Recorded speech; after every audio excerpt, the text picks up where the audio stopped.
Hello, everybody. We will go ahead and get started. Good evening. On behalf of the Durham Museum, I would like to welcome you to tonight's event, which is called Exploring the Ocean with the Hole Oceanographic Institution. My name is Abby Jung, and I'm the Director of Education Services here at the Durham. And I have the pleasure of introducing to you to tonight's special guest. Before I do, though, I want to take a moment to thank the sponsors of the traveling exhibit that inspired this event, and that is James Cameron Challenging the Deep.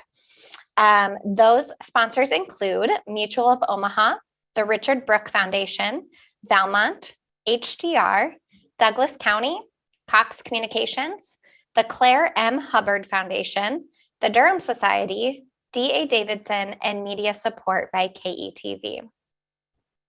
A brief technical note before we proceed. I'm sure many of you have joined us for other recent virtual lectures, but we do ask that you stay muted and preferably with your video turned off, just so everybody can focus on our presenters for this evening. Please do feel free to use the chat throughout the presentation, and I will monitor those and prepare them for our Q&A session at the end. The best way to view the presentation is in presenter mode so that the main speaker is large on your screen as opposed to seeing everybody in one view. And you can adjust that using the icon in the top corner of your Zoom window. I will also note that the presentation will move between photos on the screen and live shots of the speakers and where they are located. And all of that will automatically be displayed for you if you are in presenter mode. Now I will get on to tonight's speakers. They are both joining us from the team at the Hole Oceanographic Institution. The Hole Oceanographic Institution, which I've been told insiders refer to as WHOI, WHOI, is the world's largest independent organization dedicated exclusively to ocean research, engineering, and education. Its mission is to drive discovery and advance understanding of the ocean and its benefits to human society and to the planet. First, we will have Andy Bowen. He has been involved in the rapidly changing world of remotely operated vehicles, or ROVs, for over 30 years. Trained as a mechanical engineer, he joined WHOI in 1985 as a member of Dr. Robert Ballard's team in the Deep Submergence Laboratory, where he became involved in the design of Jason Jr. After a successful survey of the Titanic, Mr. Bowen began working on and assumed responsibility for the development of the Jason vehicle, which is now part of the National Deep Submergence Facility, or NDSF, maintained and operated by Woods Hole. There's a lot of abbreviations tonight, isn't there, Andy? As director of the NDSF, Andy's present challenge is to facilitate wider acceptance and understanding of robotic systems as research tools while advancing the human-occupied submersible program, 𝘈𝘭𝘷𝘪𝘯, which we'll hear about. Following that, we'll be joined by Bruce Strickrott. He is a U.S. Navy veteran and the senior pilot and manager of the Deep Submergence Vehicle 𝘈𝘭𝘆. Bruce joined the 𝘈𝘭𝘆 operations team in 1996 and worked his way up from engineering technician to 𝘈𝘭𝘆 chief pilot, eventually leading the dive operations as the expedition leader. He has logged over 380 dives in 𝘈𝘭𝘆, which equates to over 2,400 hours of spent underwater in the world's oceans. As a pilot, he also helped identify many new deep sea animals, including the deepest recorded hagfish, which I understand was named after him, but I'm not going to try to pronounce the Latin name. I'll let him do that. Currently, Bruce is overseeing the engineering team at Woods Hole as they complete 𝘈𝘭𝘆's final system conversion for 6,500 meters. The first voyage to take 𝘈𝘭𝘆 to this deeper depth will be in September of this year. September 1st is tomorrow, in the Puerto Rico Trench with Bruce leading the expedition. So we have two very, very special guests with us tonight, and I will pass it over to Andy. Thank you for joining us. Well, thank you, Abby, for such a nice introduction, and thank you also for all the hard work you put into making this possible. So kudos to you and your group at the Durham Museum. And, you know, I must say it's a pleasure to be here this evening. I think folks that have dialed in are in for a little bit of a treat. this evening.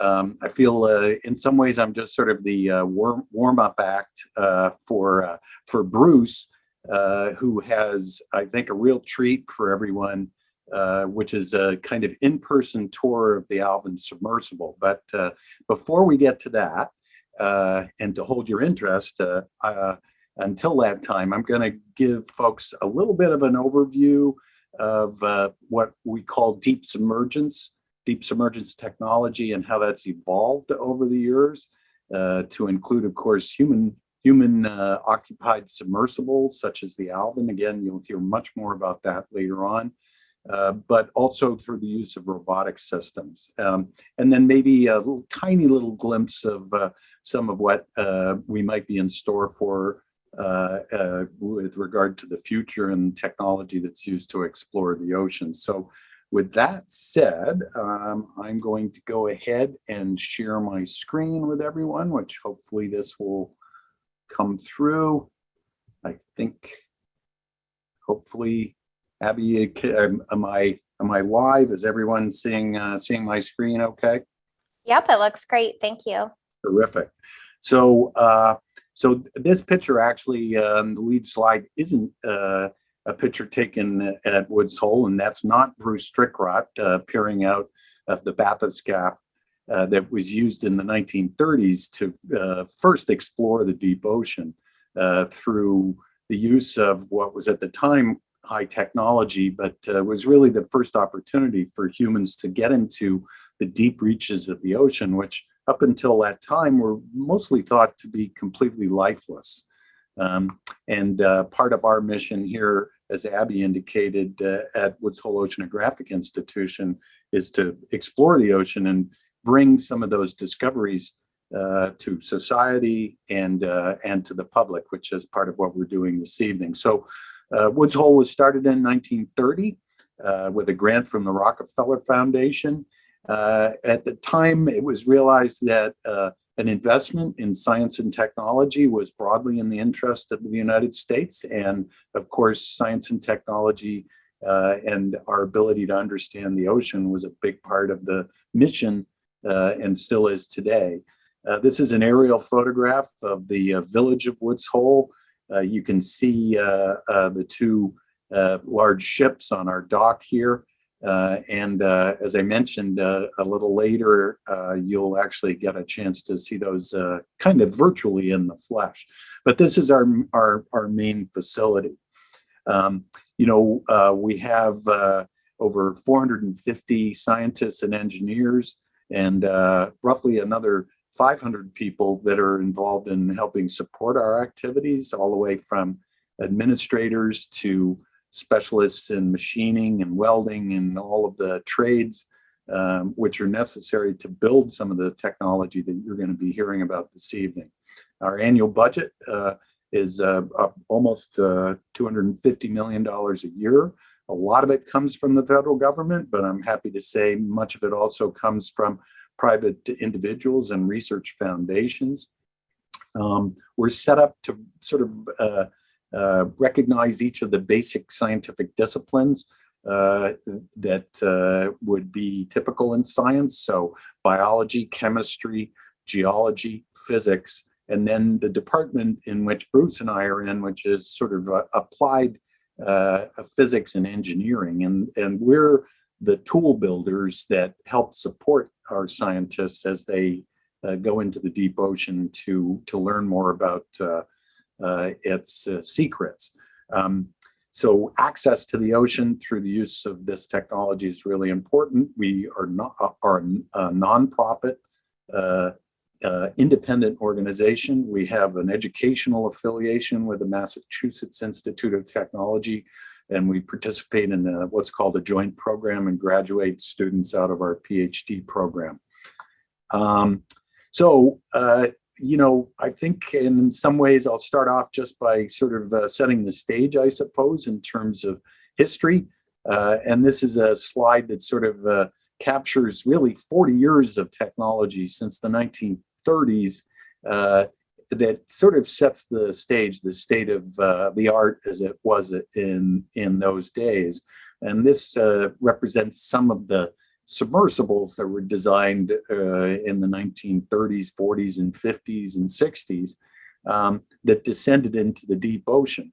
But the which was extremely valuable. But as I try to show here, part of what you don't see is that wonderfully rich fabric that we all are familiar with when we see satellite photographs. And in the ocean, really all you can take down are your headlights or a flashlight, and it's an effective way to learn about an unknown environment, but it's not necessarily the best tool for understanding it in very large scale, which of course the ocean covers 3/4 of the planet. As Abby mentioned, I joined the institution to become part of Robert Ballard's team. This is a photograph of Dr. Ballard in the early 1980s, and it posited a additional tool to the use of submersibles, which was a robotic system. And the graphic that you see here shows a research vessel. It's using its sonar to map the seafloor, but to really understand it in the kind of detail that was necessary, of course, you wanted to take humans down there, but the concept that Dr. Ballard was exploring was the idea that robotic tools could fortify or supplement that capability. One of the first things we started to do with our technology then was to actually deploy it from the submersible Alvin. And this is a photograph from the early 1980s of the submersible, which has changed a great deal, as you'll see when Bruce shows you Alvin. But we took our little robot on the front of Alvin and took it down to the deep ocean and actually deployed it as a surrogate sort of R2-D2 explorer. This little ball right here is effectively a set of flying eyeballs that could be operated from within Alvin and fly at the end of a tether cable and investigate areas of particular interest. Abby mentioned the Titanic and Alvin. Well, 1985, Woods Hole discovered the Titanic using towed vehicles. But it was in 1986 that we returned with the Alvin submersible and the tethered vehicle Jason Jr., and we were able to explore the wreck, which was a fantastic, exciting opportunity to sort of show, in a sense, what the technology could do. There's, in effect, no part of the ocean that can't be visited and no wreck that can't be examined in the kind of detail that I think people are familiar with regard to Titanic.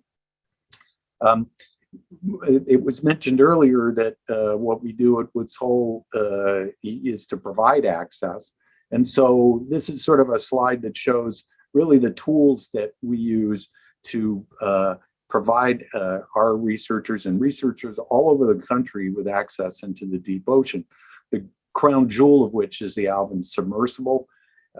But we've added some tethered vehicles which have been part of that development program that I described earlier.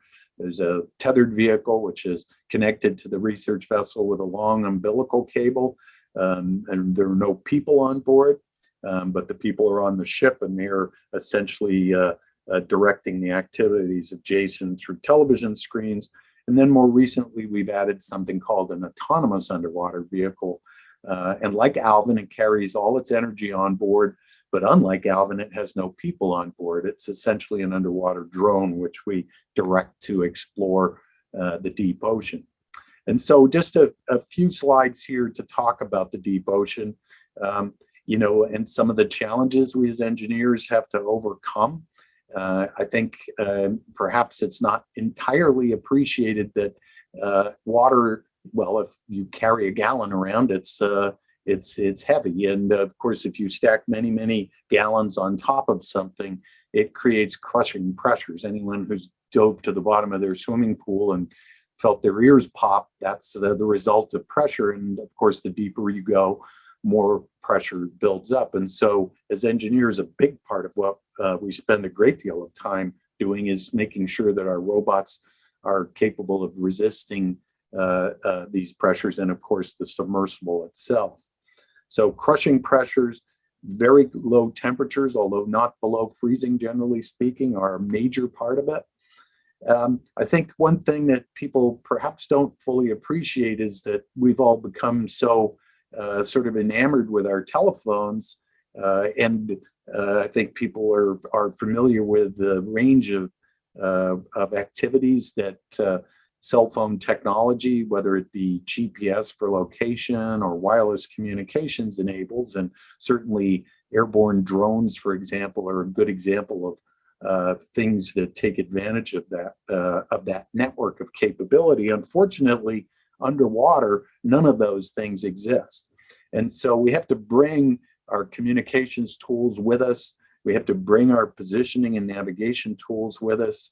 There is no GPS. So when we put a submersible like Alvin down onto the seafloor, we really have to build our own network that allows us to both communicate and position that tool so that it can go about its business very effectively. And that's a key part of what we spend a great deal of time doing.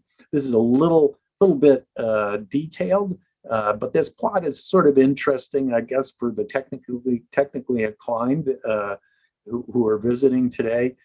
This is sort of tells you a little bit about the sort of means of communication. So we have electromagnetic or radio waves, which do not water. We have sound, or essentially sound energy that's produced by special transducers. And then we're also pioneering some work in the realm of underwater communications through the use of laser technology. But none of these sort of satisfy all of the need. Acoustics is very good at long range, but as you can see here, the bandwidth that it enables is very low. So this would be like the worst Wi-Fi you might be used to, or even if those of you that are old enough to remember analog cell phones, this is equivalent to sort of passing SMS messages. So the ocean really is very challenging to work in from the positioning and communications. I'm pleased, certainly, I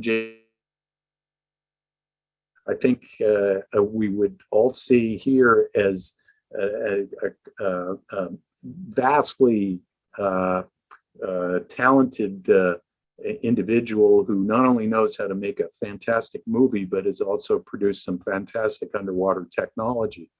And this is just a little glimpse at where some of that technology has gone. In the 1960s, the use of the technology of the day resulted in a system called Trieste.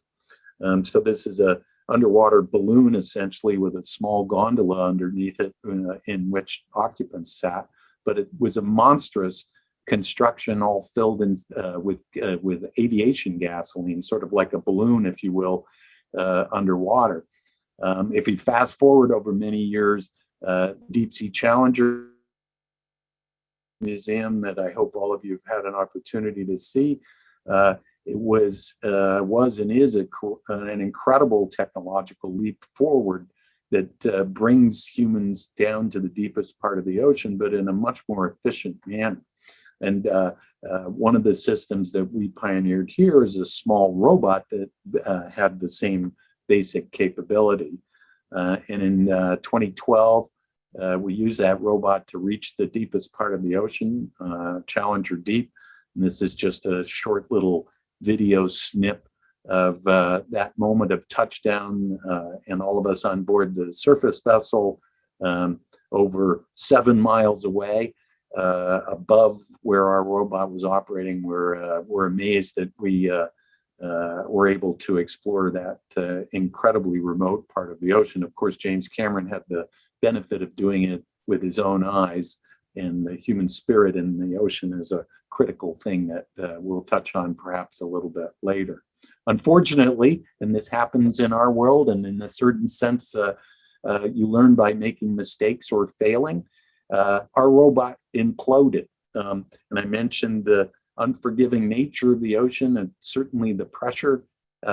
And what happened is we were working several years after the visit to Challenger Deep, just north of New Zealand, when at a depth of 10 kilometers or 33,000 feet, we lost communications with the vehicle.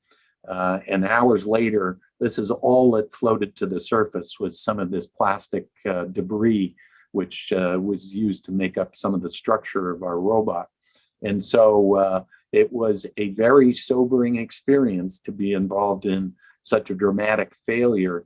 The release, the equivalent energy release was something like 70 pounds or so of TNT. But as often is the case when bad things happen, engineers learn lessons, and I'm happy to say that we're employing many of those lessons in our systems that we're building today.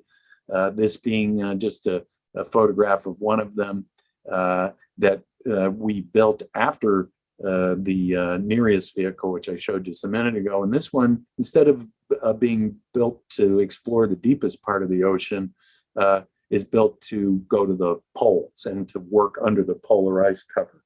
And perhaps at another time we can go into the details of some of the challenges associated with working in that kind of an environment. I think just before I hand it over to Bruce, a little bit of a sort of look forward. I think as you sort of see on the lower left here, our sort of traditional tools for exploring the ocean are hugely valuable and are extremely busy working on behalf of the science community, but increasingly we're adding new technology. As with perhaps things people are familiar with in the terrestrial or above water sense, there's an Internet of Things, much of which is now observing our planet and providing incredibly valuable insights as to all of the natural phenomena that are so critically important to our health and well-being. I'm happy to say that slowly we're beginning to build a network of swimming and floating things that are also working in the ocean and helping to gather the vital signs of the ocean, as it were. Those vital signs are critically important as we face some of the challenges of the future. We're very proud to be involved in the development and advancement of that kind of technology. So it is a system of exploration that I'll leave you with as my final thought that is really a critical aspect of our job as engineers, and very, very exciting. And being at Woods Hole is a fantastic opportunity to make a huge difference in that regard. So I think with that, I am going to stop talking and hand it over to Bruce, who is going to give you an amazing tour of the Alvin submersible. You're extremely lucky to be able to get this tour. It doesn't happen very often that Alvin is in Woods Hole, but just for this event, no, that's not true. We're as Bruce will describe, we're in a major effort to overhaul a submarine, something that occurs once every 5 or so years. Anyway, over to you, Bruce. I think you will pick up the chase and give people the cook's tour, so to speak. Cook's tour. Thanks, Andy. Can you hear me? Yes. Yeah, make sure if my audio is a little janky, let me know. I'm down in the hangar. You might hear a really loud horn. The Steamship Authority that goes over to Martha's Vineyard blows a horn every once in a while, so don't be surprised if you hear some of that noise. That was a lot, and I mean a lot of amazing things, and I'm always intrigued by watching other people's presentations and all the various different things. And what I'll start with is working at Woods Hole has been one of the most rewarding things I could ever have dreamed of. I've learned a ton, and I'm learning things every day. I love the people we work with, and I love the people that we work with in science. My history as an engineer, I became an engineer and an ocean engineer after the Navy. Being an engineer is a really fun job. Being an ocean engineer is even more so. Being an ocean engineer that actually goes into the ocean, really rewarding. And I learned a little while ago this year that I'm a lucky person, but I'm also a fortunate person because I've been guided by the right people to get here. So with that, I'm going to show you a few things. I'm going to talk a little bit about what we see underwater and show you some pictures of Alvin. And I'm going to try to keep it quick because then we're going to actually look at Alvin and we'll look at the mothership, which is right around here. And I think it's really cool that we're actually here getting a chance to see it because we normally don't have that. I have to show the images. It's a little dirty here. We're getting ready to get underway within like 2 weeks. And the sub is pretty much assembled, but still has a few things to do. And I'll tell you a little bit about that later. So I'm going to share my screen, and we're going to move into some images. Let's see if I can get there. One thing about technology is it outpaces my ability to keep up. I have 2 young daughters, and I'm really looking forward to having them teach me about things that I used to really enjoy and know about. So bear with me for a minute. So can you see that image of Alvin? And Andy, give me a thumbs up if you can. Yeah, we're good. We're good. Okay, excellent. Well, we'll go from here. So this is a really good picture of Alvin from about 2014. We brought it out of a major overhaul to take it deeper, and we finished most of that work.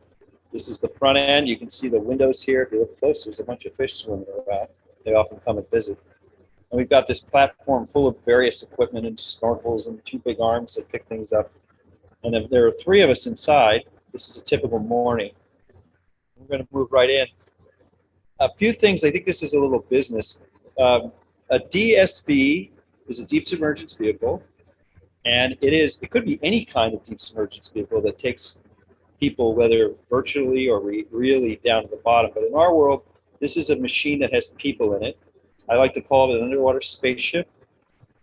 Typically, it takes scientists down, although occasionally we take others down with us, including our pilot trainees. And we're not tethered, which means that it's a very personal experience, so we don't have the ability, at least not yet, to send that information up and share it with people on the surface. The 3 of us in this sphere that you'll see, we have this very formative experience going to the bottom and doing research and seeing things. And but we're also free to roam, and we can zip around, and we don't have to move in coordination with the ship, which is, you can do a lot in a vehicle with people in it. I think one of the important things as I get into history, but what I really want to remark on what Andy said is the difference between vehicles that take people and the vehicles that go by themselves that are autonomous, and the ones that provide the ability for folks on the ship to actively see what's down there. They're merging technologies. A lot of what you'll see in Alvin has come from the other vehicles. We work hand in hand with them, which is actually quite amazing. The AUV, the robotic vehicle, will go out at night and collect data that we'll use. So I want to emphasize that these are tools that all work together very well. But back in 1968, there really weren't that many. And Alvin became, it was a prototype, and it became a workhorse. And it stayed there ever since. And here we are in 2021, getting ready to take the sub underwater. This is a shot from about 2018. Not a bad day. We've got a little bit of wave action, and one of our best photographers, 𝘈𝘭𝘷𝘪𝘯, took that shot. Alvin is named after Dr. Alan Vine. He was a geologist here at WHOI, although once you start to get to know him, he was also an engineer, and he was a philosopher, sort of, he had all sorts of hats. Alvin is Alan Vine. It's a conjunction named in honor of him because he was the one who sort of pushed the idea and conceived of it. And I wish I could go back to the days when they were talking about the sub and show them what they created. And it's been around for 50-some years, and it really has had an impact on people's lives. This is a really good quote. I think it can be used to underscore the merging of the technologies. At the time that he said this, Alan Vine said it is very difficult to design an instrument that can be surprised. Humans have this ability to see and make connections, and surprise is a part of discovery. I think what's important in this quote is he did not say impossible. I think it's a matter of time. Real quick, this is Alvin, 6,500 meters. We're pretty much on the doorstep of taking the sub to 21,000 plus feet. 3 lucky people in the sub, one of them is a pilot, and we've upped our bottom time from 9 to potentially 12 hours. Lots to think about being in a small sphere with 2 other people for 12 hours, but I'm up for it, and I know we're going to have a good time. Here's what it looks like inside. We won't be inside today. We're actually getting ready tomorrow, big event. We're populating the sub with all this stuff that you see in this image. We shut the sub. with no people in it. We turn it on 24 hours, and we take a sample of the inside atmosphere and we send it out to get tested. That's a major step toward actually getting people in, and that happens tomorrow. Our team has been working like crazy.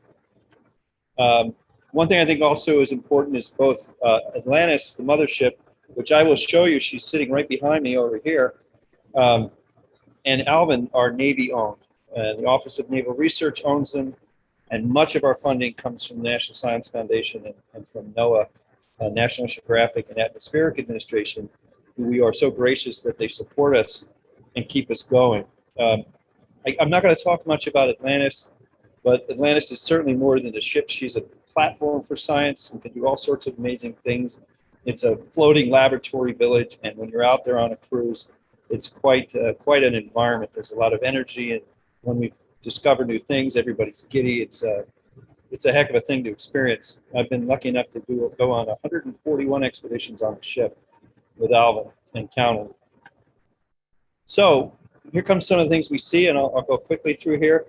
If you were sitting in the starboard side of the sub and the pilot was right in front of you, this is what it would feel like. You're sitting in there looking, all this equipment is around you, there's music playing. It's a really great environment. The light is coming from our lights as they reflect off things outside.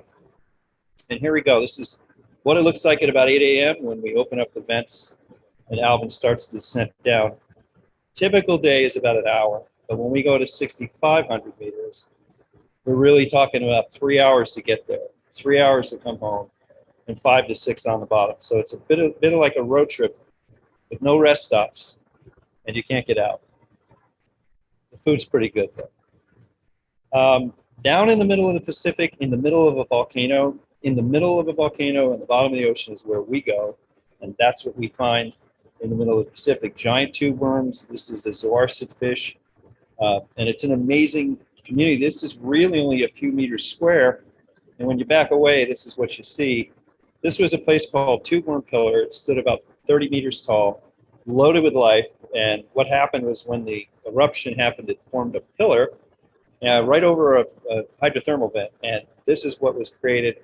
One of the most spectacular places on the planet, and every time I went there, even with people who've been there before, we sat there for about 5 or 6 minutes just in awe, watching crabs parachute down and all these worms, all the life that's intermixed in there. It's uncountable little creatures and tube worms and crabs, and it's all right in the middle of a volcano. Very defiant. Life is defiant. And within 10 years, the eruption happened, and whoop, it was gone. And like any good adventurers, we measure the water temperature, and as it rises, guess what? We go back because we know it's going to erupt, and that's where we're headed early next year for a number of cruises. This is one of my favorite animals. This is the Alvin 𝘈𝘭𝘷𝘪𝘯. It's named after Alvin, and it lives in the hot water. It's quite an amazing little creature. It's a farmer. It has these little hairs. It actually sits in their superheated water, grows bacteria, and farms them. And they are quite little characters. This is a video of what one of the little, we call these diffuser smokers is. The temperature around there is about 80 degrees C, almost hot enough to make a cup of coffee. And these little creatures live right in the middle, right in the rock, and they burrow in. And they're like these little portgesters, and they have this interaction. They can actually come out of their tubes. They know each other are there, and if you watch closely, they kind of interact, and they are really amazing creatures. And they can get about as big as a hot dog if you leave them alone. This is a typical day where we've spent some time visiting with the Alvin 𝘈𝘭𝘆𝘆𝑚, and then we're going to head up with the linear caldera to go find another smoker. Pretty typical day looking out the front window of the sub. You can see some of the old rusty rock, and lots of collapses happen. And I have to remind my observers we're in a volcano. Keep your eyes open. The good news is we've never been in an eruption, although Jason, the ROV, has superb images of an active eruption that was happening with them. Muppets. These are close-up shots of some of the creatures that live down there. I love these. I think this one on the left looks a little concerned. The ones on the right are sort of freaking out. And then there's this guy. This one's quite one of my favorites. You might see this. This is a scale worm. It's enlarged greatly, but quite a nasty set of teeth. There's some great internet videos where they've animated this image and made it dance to music. The deep sea creatures have become quite popular on the internet. This image is from a brine pool in the Gulf of Mexico. We're down about 2,500 meters, and we're sitting on a lake at the bottom of the ocean. And the sub is buoyant on the lake. You can't go in it. And we have a mixing layer. But I want to paint this picture of being in a submarine, 2,500 meters down, sitting on a lake. It looks just like a lake. And there's animals along the edge of the lake, and you can make a wave on the lake. And this octopus happened to be in the area and decided to cling to the manipulator. And this shot has been a pretty interesting one. We see a lot of octopus down there, but there we go. There goes our ferry. A lake on the bottom of the ocean is a phenomenal thing to see. And when you're flying around it in the sub, people forget they're underwater, and they use adjectives that talk like they're in the air above the lake. You have to remind them with a little elbow that, hey, by the way, you're actually underwater. Here is an octopus. We're back in the Pacific, in the middle of the caldera. This was from the last dive on New Year's Eve 2019. We were traveling along, and we came across this Dumbo octopus, and we stopped and hung out with it for a few minutes. It was a little concerned, but we left it alone. We're very nice to animals like this. And you can see it's taking a defensive posture here. I can't imagine what an intelligent animal like that thinks when this giant white crab with eyes and lights and people sticking out of it think. But this is one of the creatures that you'll see down in the deep ocean. And they're quite magnificent. There can be very little ones. This one's probably a meter in length when it's all stretched out. But we said bye, and then off we went up, traveling north up the caldera. This is a really interesting shot because this was done with a camera and lights to illuminate the sub and get an image to show people what it's like when we're traveling along the bottom. Alvin's about 23 feet long, and we make it weightless, and we fly it around like a blimp. And this terrain that you see would be really, really difficult to walk on or climb. It's all old lava, big hills. But in Alvin, we can travel around quite a bit and land carefully and pick up samples. And we don't go quickly. We don't need to. In fact, most of the time we're going slow so we can see what's out there. Jumping back to the Gulf of Mexico, creepy giant isopods. I have one in a jar with alcohol. It looks like a cross between a pill bug, the little roly-polies we used to call as kids, lots of little claws, and then the face of an alien grasshopper. This is a carrion eater. Oh, we got a big ferry rolling in here. And if we had the unlucky end of life in the Gulf of Mexico, chances are we'd end up as food for one of these guys. They're really amazingly creepy. They check all the boxes of creepiness. The Yeti crab, this is from the middle of the southern Pacific, also along one of the mountain rises. This was discovered with Alvin, and like the Alvin worms, this is a farmer. And these long claws have hairs, and they farm their bacteria in methane. And they have this great little dance. They're little communities, and you can always tell where the methane is because that's where the Yetis are. And they move their little claws back and forth. And they actually have plush Yetis you can buy online, and they have Yeti dance videos. And who would think a sub like Alvin would discover something that became cuddly, and it happens to be a crab. But more to the point, this was also a new family of animal that no one had ever seen. And the question I have is, well, how does it know where the methane is? What does a Yeti crab have that says, I know where the elemental methane that's coming up in the solution is? And you can find it in a second with the Yetis because they're always right where it's the heaviest. And there's big muscle, the clams are mussel shells, big live mussels, and the Yetis muscle them out of the way. So somehow they're able to push these big shelled creatures out of the way and take up residence in the center of the methane. This is an image of a dead whale that was towed out and eventually decomposed down to not only the bones you see here, but ultimately to nothing. And you can see the rope. When a dead whale rolls up on the beach, there are plenty of scientists that want to know what happens to a dead whale on the bottom. one way to find out is to send Alvin down there with a big bread knife, hack off big pieces of rotting whale blubber, and graciously bring them up on deck and share that odor with everybody on the ship. And but it's a heck of a thing to see how quickly they break down all the animals and the six-billed sharks that come and eat up this thing. If you were to go there now, the only thing you'd see probably is that line, that manila line, which is decomposing, and a gray stain. Nature does not waste anything, particularly not a big whale, which is a good source of energy.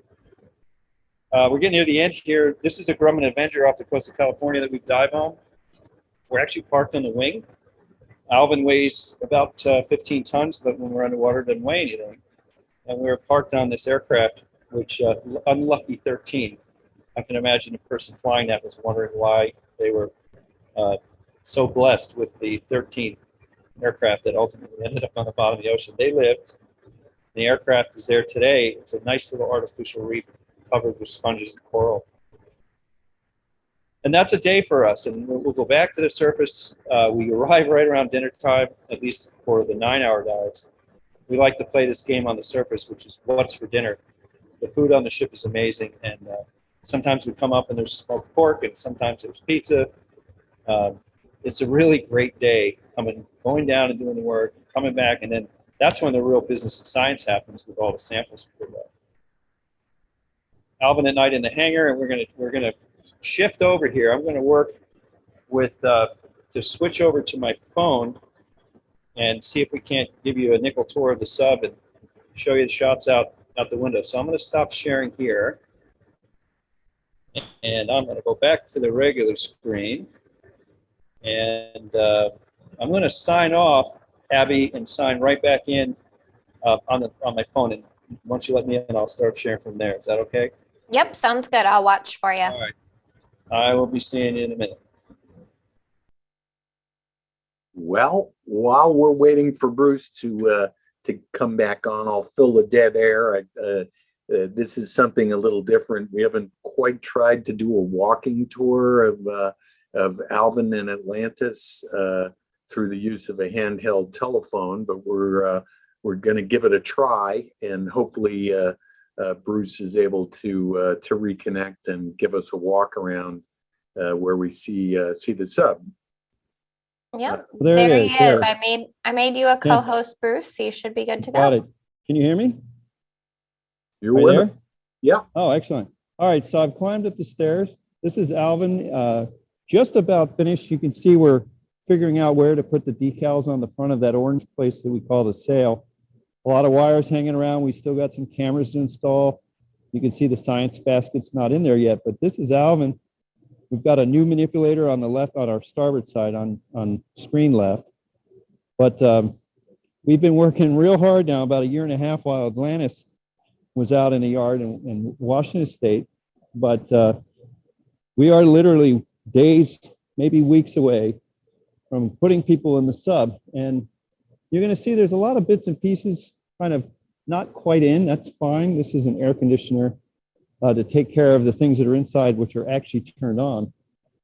And then we've got, this is an area where we'll have a big tank that sits in there. So that'll be all flat white.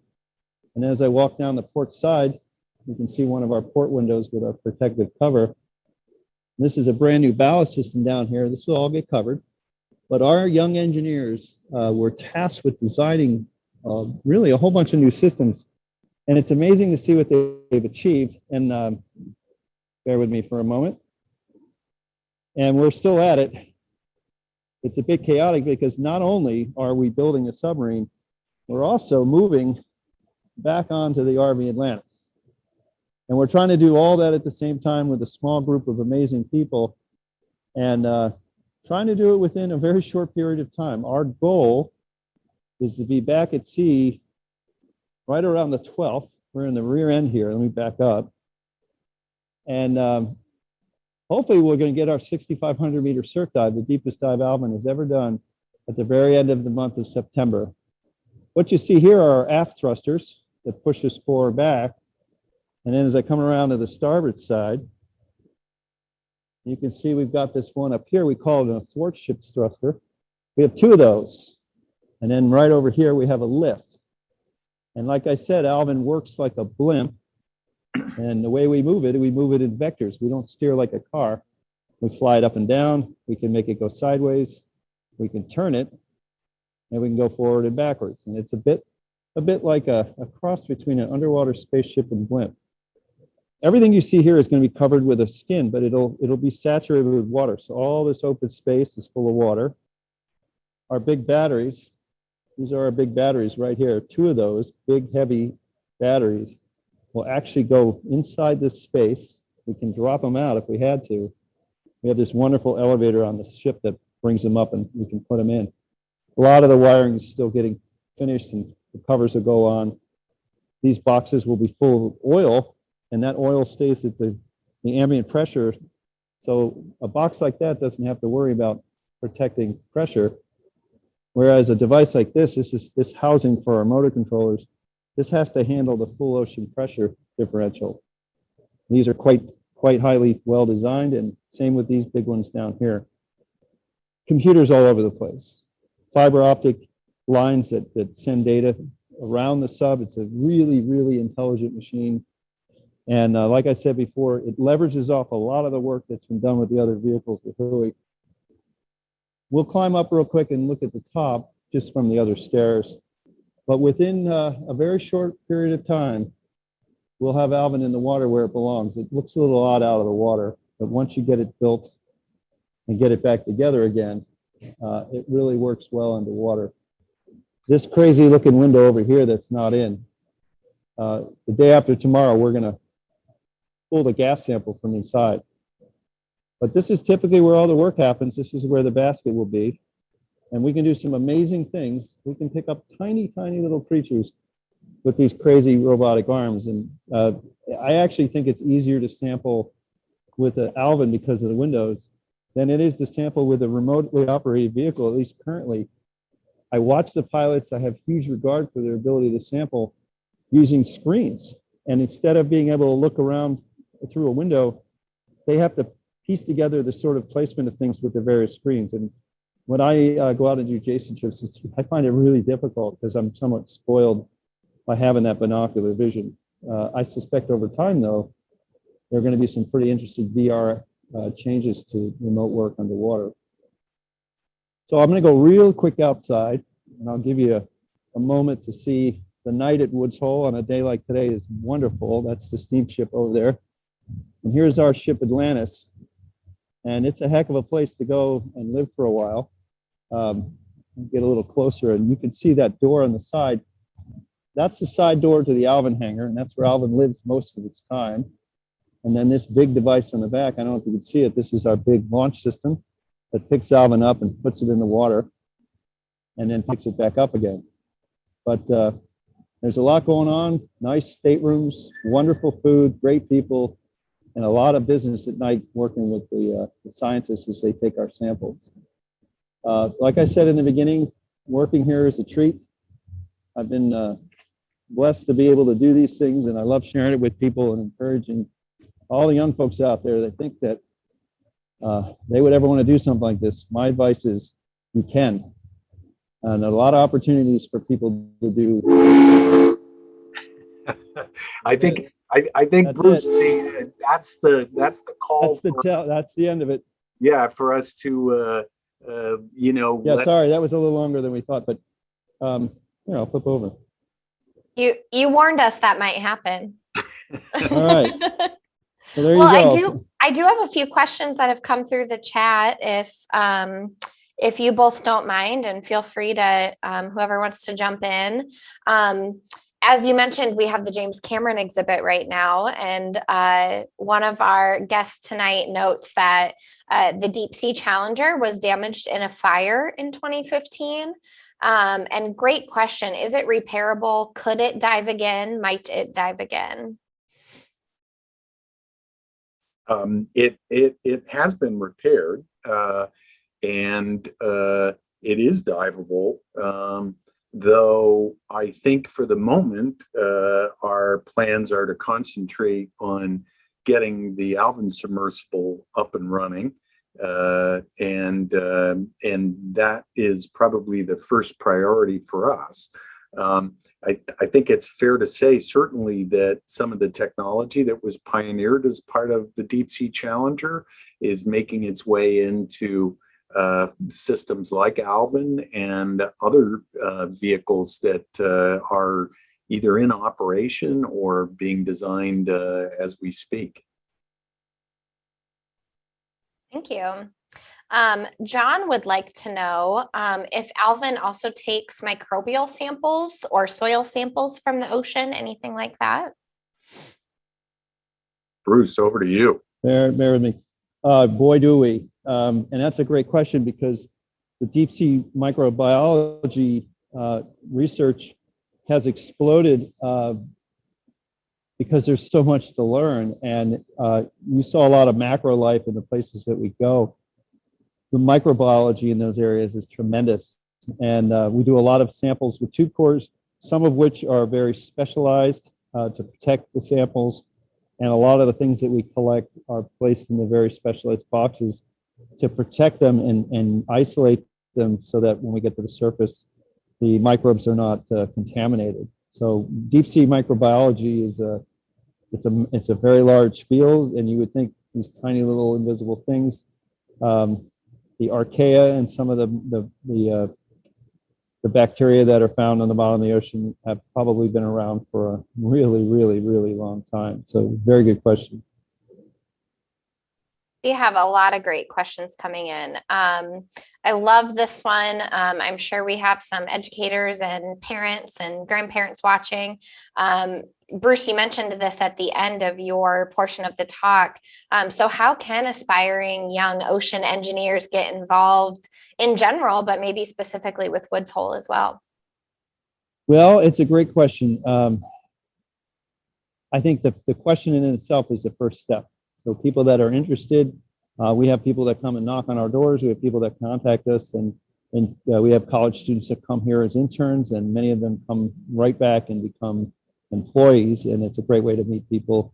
But it's not the only avenue into the deep ocean. Of course, there's the work with the robotics, and there's also the work as a scientist. I like to say that we get to play with the toys that we build, and I'm kind of a fan of that. But I think the thing it starts with a desire to do something different, the willingness to chug through the engineering rigor and math and science, but believe me, it's worth it. And you make a lot of friends when you're working together trying to get through thermodynamics, because your teacher's really challenging. And then when you get out, you realize you only know a little, and then you get out and you work. But I think we aren't the only game in town either. And there's a lot of collaboration between the different universities and institutions. But I think anyone that's interested, I always say this to folks, if you're 15, 18, 19, 20 years old, 7 to 10 years later, or even sooner, you could be here. And I'm telling you, this sub has been built. I normally have my hands all over it, but this particular overhaul, I've been doing a lot of the kind of dog work to get through with the Navy. This has been designed by young people. People in their 20s designed this submarine, and their handiwork is all over it. And I got to tell you, I'm amazed by what they've achieved. We have our input to it, but we enable them to do that, and they're getting ready to take the machines that they thought of and designed, and it's quite rewarding. It's worth those nights in the library and not quite figuring out how to deal with vibration equations. Very good advice. Kind of a different direction with this next question, but it's a fun one. Eric mentions Jacques Cousteau and says, of course, he was one of the first very well-known explorers. How much was learned from that research that contributes even to what we're doing today? I'm pulling on your history knowledge here. Well, Andy, I'll let you start. Yeah, sure. Well, I think Cousteau will always be remembered perhaps a little less for the science and a little more for the engagement of our imaginations, and the idea of taking those of us that watched all the work that he was doing with incredible interest, taking us out into the ocean environment and engaging people's imaginations and building some passion for, the sorts of folks that Bruce just mentioned who self-select to enter a career studying the ocean and building the technology. Having said that, I am quite sure that there were a range of scientific discoveries as a result of Cousteau really circling the globe for the first time in certain ways to sort of explore the ocean. Yeah, I think, I mean, personally, I watched the Undersea World of Jacques Cousteau as a kid, and he's credited with building the first practical scuba gear. So that certainly that got me underwater, and that got me here. And I guarantee you that there's thousands of people who made their careers in science and engineering in the water because of that man. And quite a character and great stories. And you know, I happen to know his son, and I'm sure Andy, you do too, who's trying to do something interesting underwater, build a special habitat. So the legacy lives on. And tip of the hat to Jacques Cousteau. He was ahead of his time in that he knew that the ocean was a fundamental part of our lives on land, and bully for him and for all the people that he inspired.